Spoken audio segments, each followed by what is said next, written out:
యెహోవా యందైన భయం ఎలాంటిదంట? పవిత్రమైనది.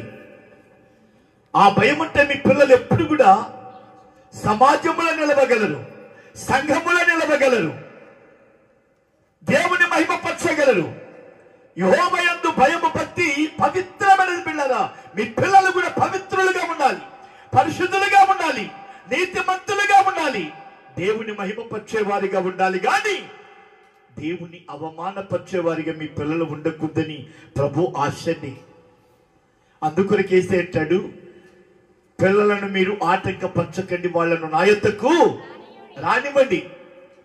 పిల్లలు నా దగ్గరికి వస్తే, పిల్లలు నా సన్నిధికి వస్తే వాళ్ళు పవిత్రులుగా ఉంటారు, పరిశుద్ధులుగా ఉంటారు, నీతిమంతులుగా ఉంటారు. బిడ్డలా, వారు లోకాస్తుల వాళ్ళలోనికి రావు, లోక ప్రేమ వాళ్ళలోనికి రాదు. గనక పిల్లలను ఆటంకపరచకండి, వాళ్ళ నా ఎద్దుకు రానివ్వండి అని ప్రభు ఆశపడుతున్నాను. దేవుని ఆశలు తీర్చేవారిగా ఉంటున్నామా? దేవుని కోరికలు తీర్చేవారిగా ఉంటున్నామా? అయ్యో, దేవుడు నా ఎద్దుకు రమ్మన్నాడు, నా పిల్లలను దేవుని సన్నిధికి పంపాలి, దేవుని యొక్క ఉపదేశం వాళ్ళకి నేర్పించాలి.